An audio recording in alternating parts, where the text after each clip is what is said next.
My sister suddenly couldn't see after a car crash. Before that, she was very active, but now she hardly goes out. One day, I decided to take her shopping for a change. Unfortunately, we bumped into a coworker who was well educated but rude. He said mean things about us both because my sister is blind. He always treated me poorly, but I never expected him to target my sister too. My sister is kind-hearted and probably worried about me at work. Once we were alone, she surprised me by saying, "He's history now." My name is Mike. I'm an ordinary office worker, 30 years old. While my friends are getting married, I hope for a good relationship. Right now, I'm shopping with my blind sister, Sarah. She's been beautiful and kind since we were kids, and she's my pride and joy. Our parents died in a car crash 12 years ago when I was in high school and Sarah was in middle school. It was their wedding anniversary, and we were going out to eat when a drunk driver hit us. Dad was driving, and a pickup truck crashed into us, changing our lives forever. After that, it was just Sarah and me. The accident hurt Sarah badly, making her blind. School became tough for her, and she started skipping because she worried about what others thought. Somehow, her teachers and I managed to help her finish school. She looked so guilty, but she's always been the best sister. The teacher and I tried to make things easier for Sarah so she wouldn't feel too overwhelmed. Looking back, I realized we were lucky to have such a great teacher.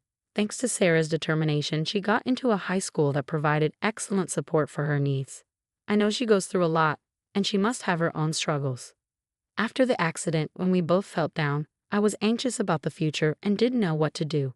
But as Sarah started feeling better, I promised myself to protect her and started working part-time while in high school.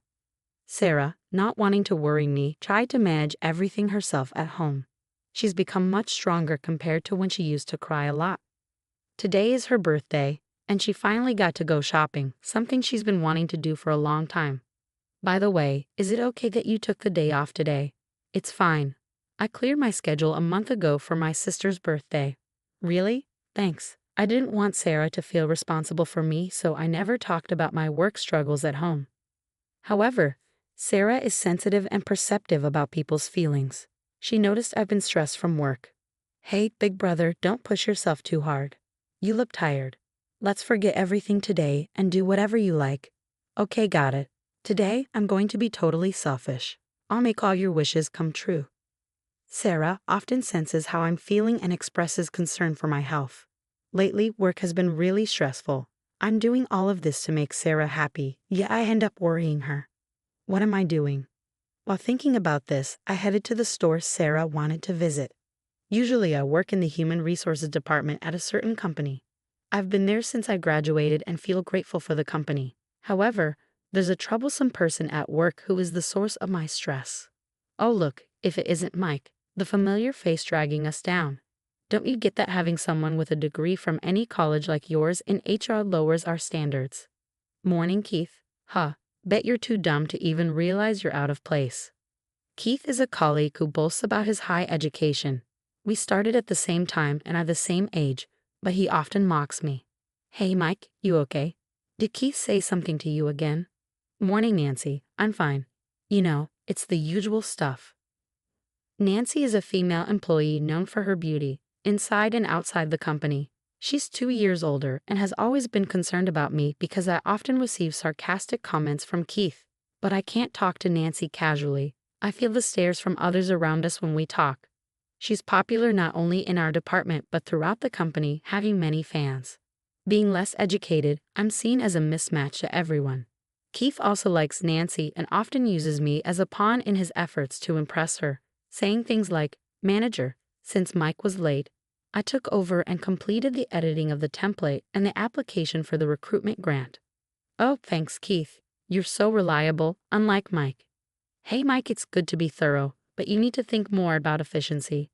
No, but I was about an hour away from finishing the recruitment grant application when Keith took over. Wait a minute. Hey, stop making baseless accusations. It's disgraceful. The manager is giving you advice because he cares about you. Can't you just accept it? But this is how my achievements are always snatched away by Keith. Mike, Keith gets along well. I'm heading out. Mike, why don't you learn how to work from Keith? Anyway, good luck. There you have it, Mike. You should learn to work more efficiently like me. Since then, the reputation that I can't do my job well has spread, not only in HR but also to other departments. Because of these rumors, my standing within the company has steadily declined. No way, this isn't good. At this rate, not only a promotion but even a raise is doubtful, and I've wanted to renovate the house for Sarah's sake. Huh? Mike, what are you doing here? Aunt Nancy, you know, right? My reputation is bad. Oh, don't worry about that. People who have worked with you know that you do your job carefully and diligently. It really boosts my confidence to hear you say that, Nancy. Really, if I can help in any way, just let me know. Thank you. I'll try to push a little harder. Yeah, I'm rooting for you. Despite these circumstances and to avoid worrying Sarah, I kept working hard. Then one day, when we were out shopping at the mall for Sarah's birthday, I ran into Nancy. Huh, isn't that Mike? Well, what a coincidence. Oh, Nancy, hello. Well, it's fresh to see you outside of work, Mike. Oh, who is this with you? Huh? Oh, this is my sister. It's her birthday today, and we're out shopping. Really? Nice to meet you. I'm Nancy, Mike's colleague from work. Hello, I'm his sister, Sarah. He's always talking about how much you help him. Seeing that Sarah didn't make eye contact and noticing the cane she was holding, I decided to explain. Actually, Sarah is blind, Nancy. I'm sorry if we surprised you. Oh no, not at all. I am surprised not at you, Sarah, but at you, Mike, because you never mentioned it at work. Huh, you said it's okay because when I'm feeling sick, people at work understand and you can easily leave early. Really? That explains why you sometimes leave suddenly, saying it's for a doctor's appointment. Yeah, well, I say that because I don't want people to make a big deal out of it, Nancy. Mike, I wish you would have told me. Huh? No, it's nothing. But Sarah, it's your birthday today, right? Happy birthday. Thank you, Nancy. Are you also here to shop today? Yeah, I thought I'd see a movie and do some shopping. I was surprised to see you, Mike. Sorry for suddenly calling now. No, not at all. Knowing that you come to places like this makes me feel closer to you. What do you mean? I thought someone as unattainable as you wouldn't come here. What? I come here often. It's rare my brother is all mushy around a lady. What? I'm not mushy at all, really. Sarah, what's Mike usually like? Well, he's quite reserved at work, and it's hard to get a read on him. Oh, I see. He's always been a bit of a loner, kind of gloomy or maybe introverted. Hey, that's mostly insults at the end. Haha. You guys are close, huh? Though it was surprising to meet Nancy unexpectedly, Sarah and Nancy quickly hit it off and started to get along well as they chatted. Since Sarah hadn't made many friends since middle school, seeing her happily talking with Nancy reminded me of her brighter, more popular days. Unfortunately, we also ran into Keith. Isn't that Nancy and Mike too? Such an obvious look of displeasure. Hello, are you shopping too? Yes, but I'm lucky to meet you. But why with Mike? I just saw him and called out. It was the first time meeting his sister Sarah, so we started talking and really hit it off. Huh, you have a sister? Yeah, nice to meet you. I'm his sister, Sarah. He's always talking about how much you help him. Oh, hello, really? Your brother is always causing me trouble, but I had no idea he had such a cute sister. Keith then started staring intently at Sarah. Noticing her cane and where she wasn't looking, he realized she was blind and blurted out something unbelievable. Wait, your sister can't see. Yeah, so. Wow, no way. Seriously, first time I've seen that. Ha, it's weird, right? Sarah's polite smile and sad expression spoke volumes of the pain she had experienced before. I came with her to avoid this kind of experience. What's the point of me being here then? I was incredibly frustrated, but Keith's taunting continued. Weird, more like, I didn't think both siblings would be defective. What? Hey, what do you mean by that? Just what I said. You're dumb, and your sister's blind, right? Perfectly defective siblings, dude. Even if that's a joke, it's not funny.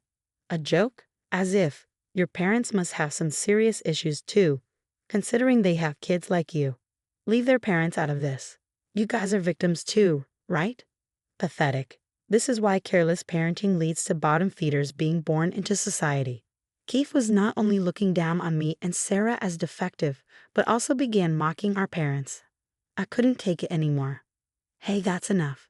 The way you look down on others just shows how poorly raised you are. Huh? What did you say, you bastard? I could endure your insults towards me. I won't allow you to mock Sarah and our parents. Oh, what's that? You want to go? Just as I was about to lose it and throw a punch, Sarah stopped me. Mike, stop. Your voice is loud, and people around us are looking. Can we stop this now? Huh? Sarah managed to calm me down, and somehow the situation cooled off. Keith was still mumbling something, but Nancy quickly dismissed him with a sharp knock it off, and he finally left. To regain my composure, I left Sarah with Nancy for a moment and went to the restroom to cool off my head. Then it was just Sarah and Nancy. That was intense. I've never seen Mike make such a face before. I'm sorry for dragging you into this, Nancy, and now I'm even taking up your time. Is the movie still okay? Oh no, don't worry about it. It's not your fault, Sarah. I was actually going to see a movie I've already watched, so it's totally fine. Is that so? But Mike is really family-oriented, isn't he? He takes on too much. I've noticed it even more lately. Ever since our parents passed away, Mike hasn't smiled as much as he used to. Your parents passed away? Yes. We really haven't talked about it, have we? They died in a car accident when we were still students. I lost my sight in that accident. Mike was lucky to escape with only minor injuries. That's awful, but I knew something was off with Mike lately. I'm glad to know why. Because I think that person is the cause of Mike's stress. I sort of understand these things since I lost my sight. I've become extra sensitive to other things. I kind of knew Mike was down because of that stress from work. Is that so? But he tries not to worry me about it and doesn't talk much when I ask. He's always said he didn't need many friends, just a few understanding ones. He's probably not great at socializing. I kind of get it now. He must be on the verge of exploding, especially with that guy at work. True, but don't worry anymore. Now that I understand the situation, I'll support Mike at work. Really? If you're on his side, I might feel a lot more secure. Sorry for being so familiar, though we just met today. What are you saying? Don't apologize. In fact, I'm glad to hear you say that. It feels like I've gained a little sister. I've always wanted to be an older sister. Hey, I can see why my brother is so smitten with you, Nancy. You're wonderful. Please look out for my brother. Leave it to me, and I think he's pretty much done for. Just as Sarah was about to ask what Nancy meant by that, I returned. In the end, Nancy ended up joining us for Sarah's birthday shopping, and the three of us spent the day together. Watching Sarah talk happily as if she had gained an older sister slowly softened my frazzled nerves. When was the last time I saw her this happy? I felt a bit guilty, wondering if I had been too caught up in my own life to keep Sarah smiling. Maybe getting out more often isn't such a bad idea. With that thought, we visited all the places Sarah wanted to go and then followed Nancy, who knew about stylish cafes, to a coffee shop just a short walk from the mall. Ah, what a fun day, Nancy. Thank you so much for today. Oh, it was nothing. It was much more fun than spending my day off alone. Thank you. I'm sorry you had to stick with us until the end. Don't worry about it at all. And Mike, if you have trouble at work, you need to speak up sooner. Because Sarah is here too, and if you're hurting, it makes her sad as well. You need to deal with any stress from work before you bring it home. I'm always here to listen to your complaints, Mike. Nancy, thank you. Oh, if only Nancy were my big sister. Hey, Sarah, what are you suddenly saying? Did you spit out your coffee, Mike? It didn't get on my clothes, did it? Sorry, but that's not the point. I wished, too, if only Sarah were my little sister. Now, see you too. Hey, so that tumultuous day off came to an end. Who would have thought I'd run into a colleague from work like that? I really felt the popularity of the shopping mall all over again. Later, I was summoned by my manager and had to go to the COO's, Chief Operating Officer, office, trembling with fear that Keith might have reported our last encounter to the manager, leading to my dismissal. I knocked on the door. May I come in? Come in. What's this about, if I may ask? Your hard work has been recognized by the CEO. We're here to discuss your promotion. What, me? I've heard a lot about you from Nancy and the manager. You've been recommended for your meticulous work and especially your analytical skills, which our company needs. Really? Thank you. I'd be happy to accept. Good for you, Mike. Thank you, and thank you for your support, manager. But I assumed you thought highly of Keith. Keith has been trying, but well, it's complicated. Keep up the good work. The manager's words were suggestive, but I was thrilled with the unexpected promotion. When was the last time I felt like this? Subsequently, the marketing department at the company was significantly bolstered, and I began to thrive in my area of expertise. Keith couldn't accept my promotion and demeaned me. "You must have used connections or something. That's dirty, using such underhanded methods." "Really? Who's he to talk?" That's my line. I bit back the words that were about to slip out and continued to ignore him, focusing on my work. Later, Keith was also called into the president's office. "May I come in?" "Keith, come here." "Yes, what is this about?" "Well, I know Mike got promoted, so I guess it's something similar for me, haha." As soon as he said that, the CEO's expression darkened, and he fixed Keith with a sharp gaze. You went to the shopping mall the other day, didn't you?" "Huh, yes. Do you remember what you did there?" "What do you mean? Just did some shopping and then ran into Nancy and others." "I see. Well, it seems that an incident at the shopping mall has been posted on social media. Are you familiar with these insults captured in this video?" The CEO played a video containing derogatory remarks directed at Sarah, me, and my parents, which have become a hot topic on social media. It seems your identity was quickly identified through these remarks. And since your social media account also contained information about our company, it's affecting the company's credibility. That's absurd. Individuals with your mindset unfortunately can't be retained in the company. What? Even if you have an outstanding track record? Individuals who disrupt harmony and belittle others can't perform well. This is in line with the company's founding motto passed down through generations. So I'm fired. Well, yes, it's regrettable. This is ridiculous. The video quickly went viral and Keith's personal account was identified. Furthermore, several complaints were made to the company and clients even called to protests, citing the information found on his social media. However, Nancy cleverly used this situation in reverse. She uploaded a post on social media showing me fiercely defending Sarah, portraying me as a caring employee and thus improving the company's reputation. Thanks to Nancy's wit, we managed to avoid any contract cancellations and settled the complaints, minimizing the damage to the company. However, the CEO couldn't overlook this troublesome employee and decided, after hearing Nancy's and the manager's opinions, to take action regarding this personnel issue. After learning he was getting fired, Keith returned to the HR department pale-faced, packed his belongings without saying a word, and left. As he was leaving, he shot me a sharp glare, but I met his gaze head-on. Neither Sarah nor I did anything wrong. He'd brought this upon himself. From now on, I'll fight relentlessly against anyone who dares to make Sarah sad. This incident has strengthened my resolve even more. But if I had lashed out at that moment, perhaps Keith wouldn't have been the only one facing consequences. I'm really glad Sarah stopped me. It was a learning experience that reminded me to stay calm. Afterward, I started getting along better with my colleagues at work and began spending more time with them during lunch breaks and outings. Of course, Nancy was the most caring and often came over to our house because she wanted to see Sarah. The way people looked at me when I was talking to Nancy hasn't changed, but I've become more confident and don't feel as mismatched as before. After all, Nancy is just a normal girl. Seeing her at home talking to Sarah, I realized there was nothing special about her. She hates beans and loves dad jokes, which showed a childish side different from my initial impression. "Hey, Mike, invite Nancy over again." "Nancy's busy. Don't ask too much."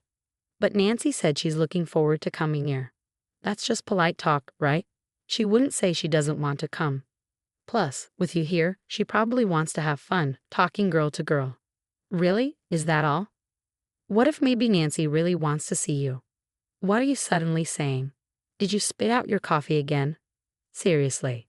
That means if Nancy didn't like you, she wouldn't come over so often, just because I'm here." "No way. Nancy, a beauty like her into me? Impossible." "What about you, Mike? Don't you like Nancy?" Well, of course. I think she's beautiful and great, and yeah, I would like to date her." Hey, he finally said it. "Hey, Nancy, great news." Then suddenly, Nancy, who had been hiding, emerged with a blushing face. "Really? You two are such a handful, grown-ups and still needing my help." "Hey, what, Nancy? Why are you here?" Sorry, I was planning to confess with Sarah's help, but I didn't expect it to turn out like this. And like that, with Sarah's support, Nancy and I started dating. Since we decided to be together, the three of us began doing more things together. We even renovated the house that I had always wanted to remodel, and Nancy moved in to live with us. Life seemed tough, dark, and harsh up until now, but in the last few days since that incident, it feels like my life has changed dramatically again. I have more to protect now and must work even harder. Nancy and I got engaged recently, and we plan to have our wedding next year. From now on, I want us to face any difficulties together, not alone. We hope to share the happy times among the three of us and share the hardships too. I hope to show Sarah a happy life, let her feel it, and inspire her to live brightly and find someone great for herself someday.